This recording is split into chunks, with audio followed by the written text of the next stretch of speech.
আসসালামু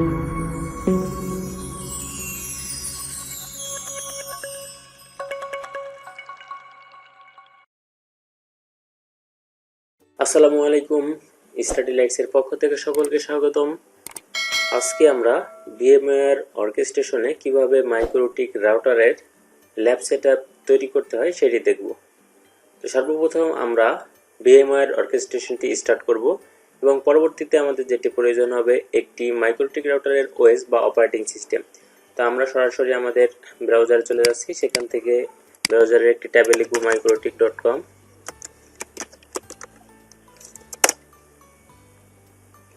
mikrotik.com এ আসার পরে আমরা যেহেতু ওএস ইনস্টল করব, সেক্ষেত্রে আমরা সফটওয়্যারে চলে যাচ্ছি এবং সফটওয়্যার থেকে এখানে অনেক অপশন দেখতে পাবেন। একটু নিচে যদি আসি, এখানে আপনারা অনেক অপশন দেখতে পাবেন, যেমন 4.747.9 লং টার্ম, 6.48.1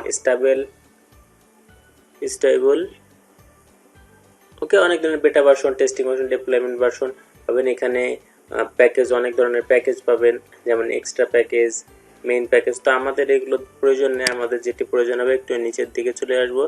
এখানে যেটা আছে x86, এইখান থেকে আমরা ডাউনলোড করব সিডি ইমেজটা, অ্যান্ড সেটা হচ্ছে কি আমাদের স্টেবল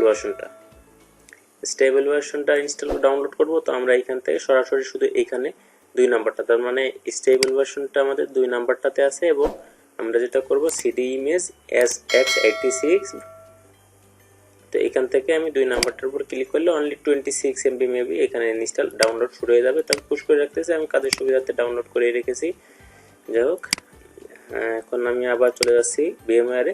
এখান থেকে আমরা অ্যাজ ইউজুয়াল যেভাবে নতুন মেশিন ক্রিয়েট করি সেটাই করব, ক্রিয়েট এ নিউ মেশিন। এখানে কাস্টম অথবা টিপিক্যাল যে কোনো একটা রাখতে পারেন, কোনো অসুবিধা নেই। আমি টিপিক্যাল রাখতেছি। এখান থেকে আমি আমার ডিস্কটা আমি এখান থেকেও দেখে দিতে পারি, বা আমি একটু পরেও দেখে দিতে পারি, অসুবিধা নাই। আমরা পরে দেখাবো, নেক্সট করে দিচ্ছি। তো এইখানে মেন বিষয় ব্যাপারটা দেখেন, এখানে আমরা যখন মাইক্রোসফটের উইন্ডোজ ইনস্টল করি তখন কিন্তু আমরা মাইক্রোসফট উইন্ডোজ দিয়ে থাকি। যখন আমরা লিনাক্স বা উবুন্টু বা রেড হ্যাট ইউজ করি তখন কিন্তু লিনাক্স ইউজ করি। আবার যখন আমরা ম্যাক ইউজ করি বা অ্যাপেল ইউজ করি, ইনস্টল করি, তখন কিন্তু অ্যাপেল ইউজ করি। কিন্তু এক্ষেত্রে আমাদের যেটা রাউটারটা, এটার ওএস যদিও আমাদের লিনাক্স ভিত্তিক, তারপর আমরা আদার সিলেক্ট করে এখান থেকে আমরা আদার দিয়ে দিতে পারি, কোনো অসুবিধা নেই। এরপরে আমরা নেক্সট দিব। নেক্সট দেওয়ার পরে এখানে আমাদের সেম একই মাইক্রো নেম দিতে হবে একটা। তো আমি এখানে আমার 2টা আছে, আমি 3 দিচ্ছি, এবং এখান থেকে ইচ্ছা করলে চাইলে আপনারা লোকেশনটা চেঞ্জ করে নিতে পারেন। আমি একটা ডিফল্ট লোকেশন আমি বাদ দিয়ে আমি নতুন একটা লোকেশন এখানে অ্যাড করে দিলাম। এরপরে আমি নেক্সট দিচ্ছি। তো এখানে আমাকে রিকমেন্ড হার্ড ডিস্কের সাইজ রিকমেন্ড করতেছে 8GB মিনিমাম। তো আমি এখানে 10GB দিচ্ছি, কোনো অসুবিধা নেই, বা 8GB থাকলে কোনো অসুবিধা নেই। তো এখানে store virtual disk in a single file. তো এখানে এই 2টা জিনিস আপনারা হয়তো বুঝেন, যে store virtual disk as a single file. আমি এখানে কিন্তু প্রথমটা চুজ করেছি, বাট বাই ডিফল্ট কিন্তু split virtual disk into multiple files এটা ছিল। তো এখানে ব্যাপারটা হচ্ছে কি, যদি আমি এটা সিলেক্ট করি, আমার যে হার্ড ডিস্কটা তৈরি হবে এটা অনেক অংশ তৈরি, অনেকগুলো মাল্টিপল ফাইল ক্রিয়েট হবে। সেক্ষেত্রে কি হবে, আপনি যদি অন্য কোনো পিসিতে এটা আবার ইনস্টল করতে চান, বা এখান থেকে আমরা যেটা করি তো না, যাই হোক, ওভিএ ফাইল যে আমরা ক্রিয়েট করি, এখান থেকে আমরা যদি ওভিএ ফাইল ক্রিয়েট করি, সেখানে যদি একটা ফাইল মিসিং হয়, বা আমরা যদি এখানে আমাদের একটা ফাইল মিসিং হয়, আমরা যদি আবার পুনরায় যদি ওএস করি, তখন কিন্তু আমাদের এটা ওপেন না হইতে পারে। আর যখন আমি স্টোর একটা সিঙ্গেল ফাইলের ভিতরে সমস্ত ফাইলগুলো রাখবো, তখন কিন্তু সেখান থেকে মিসিং হওয়ার কোনো অপশন থাকবে না। তো এখানে লেখা আছে splitting the disk and easier to move the virtual machine another computer but may reduce performance with very large disks। তো আমি এরপর নেক্সট দিয়ে দিচ্ছি। তো এখানে কাস্টমাইজ এখান থেকে আমরা করতে পারি, তো আমরা পরে কাস্টমাইজ করে নিচ্ছি, ফিনিশ দিয়ে দিলাম। ওকে, আমার এখানে চলে আসছে, আমি এখান থেকে এডিট করে নিতে পারি। ওকে, এখানে ডিফল্ট র্যাম 512 হইলে এনাফ, 256 থাকে বাই ডিফল্ট। তো এটাকে আপনি ইচ্ছে করলে বাড়িয়ে বেশি করতে পারেন, আমি 512 করতেছি। তো এখানে আরেকটা বিষয়, এখানে যেহেতু আমরা মেইন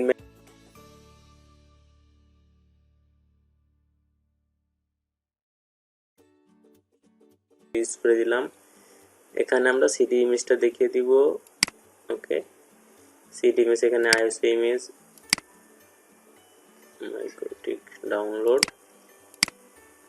মাইক্রোটিক 6.48.1 আইসো ইমেজটা দেখিয়ে দিলাম, আইসো ইমেজটা। এরপরে আমায় আর কিছু করবো না। ইচ্ছা করলে আপনি আরও নেটওয়ার্ক অ্যাডাপ্টার অ্যাড করে নিতে পারেন আপনার সুবিধার জন্য। আমি এটাকে অ্যাড করে দিলাম, বা ব্রিজ করে দিতে পারেন, কোনো অসুবিধা নেই। তো আমি ওকে দিয়ে দিচ্ছি।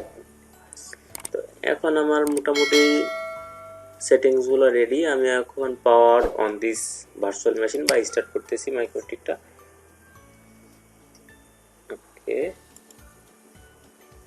তো এখানে বলতেছে রেডি, ড্রাইভার লোডিং হচ্ছে। তো এখানে অনেকগুলো অপশন আসছে। এখানে দেখেন select all file, move around menu using P.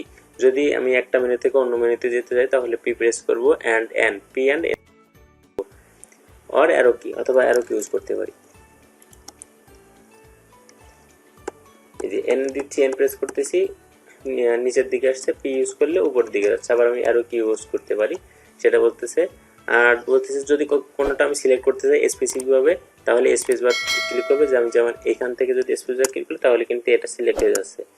এরপরে আছে যদি আমি এখানে যত সিস্টেমগুলো আছে সবগুলো যদি একসঙ্গে সিলেক্ট করতে চাই তাহলে এ ক্লিক করব। এ দিলে, এ প্রেস করলে সবগুলো সিস্টেম আমার একসঙ্গে সিলেক্ট হয়ে যাবে। এবং এরপর যদি আই প্রেস করি তাহলে কিন্তু ইনস্টল শুরু হবে লোকালি। আর যদি কিউ করি তাহলে এটাকে ক্যান্সেল হবে এবং রিবোট হবে। ওকে, আমি এ দিয়ে সবগুলোই আপাতত সিলেক্ট করে নিচ্ছি। এরপরে যেটা ইনস্টল করতে হবে, ইনস্টল করার জন্য আমাকে ইনস্ট্রাকশন দেওয়া হয়েছে আই প্রেস করতে। তো আমি আইও প্রেস করলাম। তো এখানে বলছে do you want to keep old configuration, পূর্বের কনফিগারেশন করতে চাই কিনা। তা আমি নো দিচ্ছি এখানে। তো এখানে all data on the disk will be erased, মানে আমি যে একটা ডিস্ক ক্রিয়েট করেছি ওই ডিস্কটা সম্পূর্ণই ইরেজড হয়ে যাবে। তো আমি বলতেছি যেহেতু আমার এটা নতুন ডিস্ক আমি একটা তৈরি করেছি, সেখানে হারাবার কিছুই নেই। তো আমি ইয়েস দিয়ে দিলাম। তো এখানে দেখেন অনেক, সব থেকে কম সময় লাগে, 2 থেকে 3 মিনিটের মতো সময় লাগে, সেটাও লাগবে না। এত দ্রুত সময়ের ভিতর, সব থেকে দ্রুত সময়ের ভিতরে এই ওএসটা আমরা ইনস্টল করতে পারি। আমাকে এন্টার দিতে বলছে, এন্টার দিলাম। এই যে অলরেডি আমার কমপ্লিট। তো এর মাঝখানে আমরা যেটা করব, আমরা আবারও আমাদের মাইক্রোটিকে চলে যাব। এখান থেকে একটু উপরের দিকে দেখেন উইনবক্স। আমরা এটা মাইক্রোটিক আমরা জানি, মাইক্রোটিক আমরা দুইভাবে কনফিগারেশন করতে পারি, গ্রাফিক্যালিও করতে পারি, আবার কমান্ড প্রম্পটের মাধ্যমে করতে পারি। তো গ্রাফিক্যালি আমরা কিভাবে করতে পারি, উইনবক্সের মাধ্যমে। তো আমি এখান থেকে উইনবক্স থেকে আপনার বিট অনুযায়ী, কম্পিউটারের বিট অনুযায়ী এখান থেকে আপনি ইনস্টল করে নিতে পারেন। তো আমি ইনস্টল অলরেডি করে নিয়েছি মেবি।